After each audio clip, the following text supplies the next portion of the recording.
हृदय को भी हमें मान्य होना चाहिए और दिल से हमारा कनेक्शन भगवान के साथ होना चाहिए।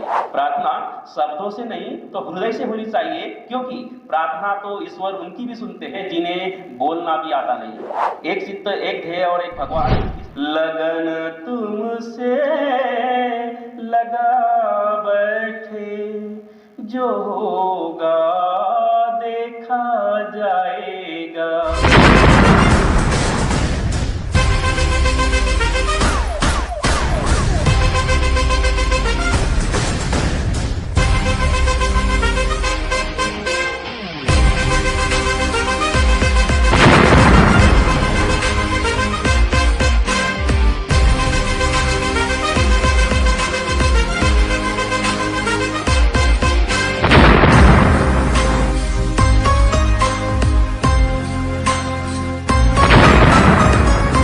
नमस्कार दोस्तों, मैं आप सभी का दोस्त चंद्रशेखर भोयर आप सभी का फिर से वेलकम करता हूं मेरे परमात्मा 435 लिरिक्स यूट्यूब चैनल पर। दोस्तों, आप सबका प्यार और लाइक्स देख करके मैं भी खुश हो गया और मुझे काफ़ी अच्छा लगा। तो मैं बेहतर से बेहतर वीडियो बनाने की कोशिश हर बार करता हूं, तो इस बार भी कुछ नया आपके लिए कुछ लाऊं ऐसा मुझे लगा। तो एक नए टॉपिक पर मैं आज का वीडियो बनाने जा रहा हूँ दोस्तों। आप यदि मेरे चैनल पर नए हो तो सबसे पहले मेरे चैनल को सब्सक्राइब कर लीजिए, लाइक कर लीजिए, बेल आइकन पर प्रेस कर दीजिए ताकि मेरा आने वाला हर नया वीडियो आप तक के सबसे पहले पहुंचे। तो दोस्तों, मैं आज का जो टॉपिक लेकर के आया हूँ वो है प्रार्थना। क्योंकि हम भगवान से प्रार्थना क्या करते हैं, क्यों करते हैं, कैसे करते हैं, कैसे करना चाहिए, कैसे नहीं करना चाहिए, ये हमें ज्ञान नहीं होने की वजह से हम प्रार्थना तो करते हैं, सुबह शाम भगवान के सामने बैठ करके प्रार्थना करते हैं, अगरबत्ती जो जलाते हैं। लेकिन प्रार्थना हमें कैसे करना चाहिए? दिल से करना चाहिए कि बस कर लिए, पढ़ लिए और बस हो गया, तो ऐसा नहीं। हमें प्रार्थना करना है दिल से और हृदय को भी हमें मान्य होना चाहिए और दिल से हमारा कनेक्शन भगवान के साथ होना चाहिए। तो इस तरह से हमें प्रार्थना करनी चाहिए और ये जरूरी है दोस्तों। आज की इस भागदौड़ की इस दुनिया में हम अपने खुद के लिए समय नहीं दे पा रहे, तो भगवान को समय देना ही तो बहुत दूर की बात हो जाती है दोस्तों। लेकिन उसी समय को हम चुरा करके यदि 10-15 मिनट, 5-10 मिनट हम इस भगवान के सामने बैठ करके प्रार्थना करते हैं, तो उस प्रार्थना से हमें क्या क्या लाभ मिलते हैं वो मैं आपको आज इस वीडियो के जरिए बताने जा रहा हूँ दोस्तों। प्रार्थना शब्दों से नहीं तो हृदय से होनी चाहिए। प्रार्थना शब्दों से नहीं तो हृदय से होनी चाहिए, क्योंकि प्रार्थना तो ईश्वर उनकी भी सुनते हैं। प्रार्थना तो ईश्वर उनकी भी सुनते हैं जिन्हें बोलना भी आता नहीं है, जिन्हें बोलना भी आता नहीं है। तो मैं बताने का एक मकसद ये है कि हम प्रार्थना कैसे कर रहे हैं, किन शब्दों से कर रहे हैं, दिल से कर रहे हैं कि बस ऊपर ऊपर कर रहे हैं, ये मायना रखता है। नहीं तो प्रार्थना तो हर व्यक्ति कर रहा है, अपने अपने तरीके से कर रहा है, लेकिन उसमें 5% लोग ही सफल हो रहे हैं, उन्हें सफलता मिल रही है। तो लोग तो 100% प्रार्थना कर रहे हैं, सभी लोग प्रार्थना कर रहे हैं, अपने अपने भगवान से प्रार्थना कर रहे हैं, कोई किसको, लेकिन उस प्रार्थना का फल मात्र और मात्र 5% लोगों को ही मिल रहा है। वो क्यों? क्योंकि हमारा प्रार्थना करने का तरीका काफी अलग हो चुका है दोस्तों। क्योंकि हम प्रार्थना करते ऊपर हमारे दिल में लगन होना चाहिए, और लगन नहीं होने की वजह से हम बैठ तो जाते हैं भगवान के सामने, लेकिन हमारे दिल दिमाग में कुछ अलग ही चलते रहता है, कुछ अलग ही पिक्चर सामने आ जाता है। तो इससे ये काम सफल होने वाला नहीं। इस प्रार्थना हमारे जीवन में बहुत ही महत्वपूर्ण भूमिका निभाती है। प्रार्थना हमारे जीवन में बहुत ही महत्वपूर्ण भूमिका निभाती है और इसका स्थान ही बहुत महत्वपूर्ण है, क्योंकि प्रार्थना हमें अपने मन मस्तिष्क को एकाग्र करने की ताकत देता है। प्रार्थना हमें हमारे मन और मस्तिष्क को एकाग्र करने की ताकत देता है, जिससे आप अपनी मंजिल पा सकते हैं। प्रार्थना से हम, जैसे मैं पहले ही बता चुका हूँ कि प्रार्थना से हम अपनी मंजिल आसानी से पा सकते हैं। प्रार्थना में से बुरी सोच, अंधश्रद्धा, ये सब खत्म हो जाते हैं।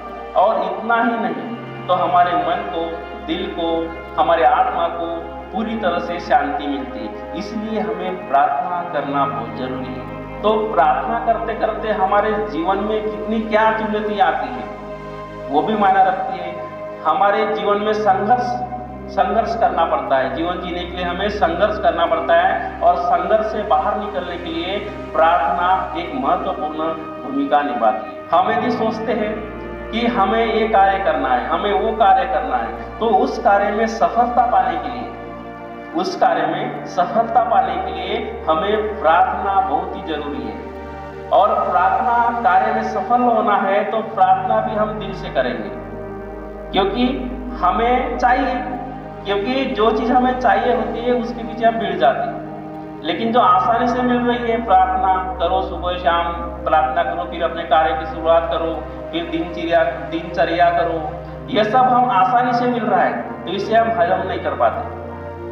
लेकिन हमें एक चीज हासिल करना है जो आसानी से नहीं मिल रही, तो हम 100% गारंटी में बोलूंगा कि हम भगवान के सामने बैठ के जहाँ भी है वहां से बार बार प्रार्थना करते हैं कि नहीं, हे भगवान मुझे आज ये मिलना ही चाहिए, हे भगवान मुझे ये मेरा आज का एक काम सफल होना ही चाहिए, हे भगवान मुझे ये कॉन्ट्रैक्ट मैं लेने जा रहा था, मुझे एक बहुत बड़ा कॉन्ट्रैक्ट मिलने वाला था, तो इस काम में मुझे सफलता मिलना चाहिए। यानी हमें कुछ लेना है, हमें कुछ प्राप्त करना है और नहीं मिल रही है, उसमें आसानी से वो चीज़ नहीं मिल रही है, तो हम फिर इतने भावुक हो जाते हैं और इतने यानी अपना समय पूरा जो हम इधर उधर व्यर्थ समय गंवा रहे थे वो समय भूल करके भगवान के सामने प्रार्थना में हम लीन हो जाते हैं दोस्तों। इसीलिए मैं कुछ पंक्तियाँ भी कहना चाहूँगा कि भगवान को मनाने के लिए और भगवान को अपनी प्रार्थना सुनाने के लिए हमें दिल जान लगाना चाहिए।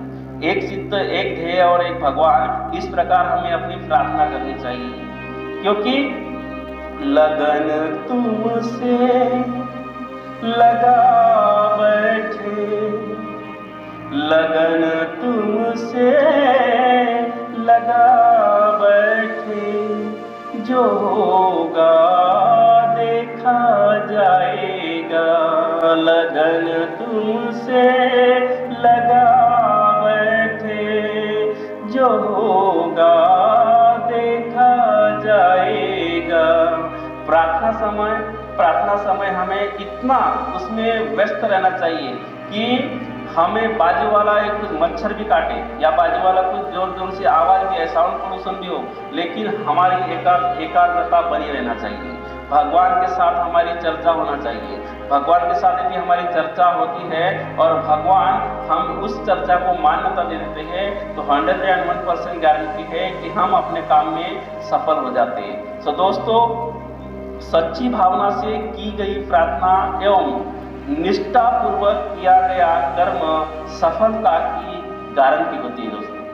इससे हमारी आत्मशक्ति व आत्मबलता बढ़ती है। नहीं, मैं इस छोटे से कार्य में सफल हुआ तो 101% गारंटी है कि वो कार्य भी मैं सफलतापूर्वक हासिल कर सकता हूँ, उस कार्य को प्राप्त कर सकता हूँ, उस चीज को मैं पा सकता हूँ। ये हमारे ताकत होती है, यानी हमारा आत्मबल बढ़ता है तो हमारे अंदर आत्मविश्वास जागरूक हो जाता है। लेकिन वो सब कार्य करते हैं दैवी शक्ति, और दैवी शक्ति को हम जब तक मानेंगे नहीं, जब तक हम उसके चरणों में लीन नहीं होंगे, तब तक की दैवी शक्ति हमारे लिए भी मदद करने के लिए दौड़ते नहीं आएंगे दोस्तों। इसलिए हमें जब सफलता प्राप्त करना हो, हमारा भविष्य उज्जवल बनाना हो, हमारे घर में खुशहाली शांति आना चाहिए, समृद्धि आना चाहिए, ऐसा हमें लगता हो तो हमें प्रार्थना में लीन हो जाना चाहिए, एक भगवत कार्य में लीन हो जाना चाहिए। पर भगवान के सामने बैठ करके हमें एक चित्त, एक लक्ष्य, एक ध्येय, एक भगवान, इस प्रकार हमें भगवान के सामने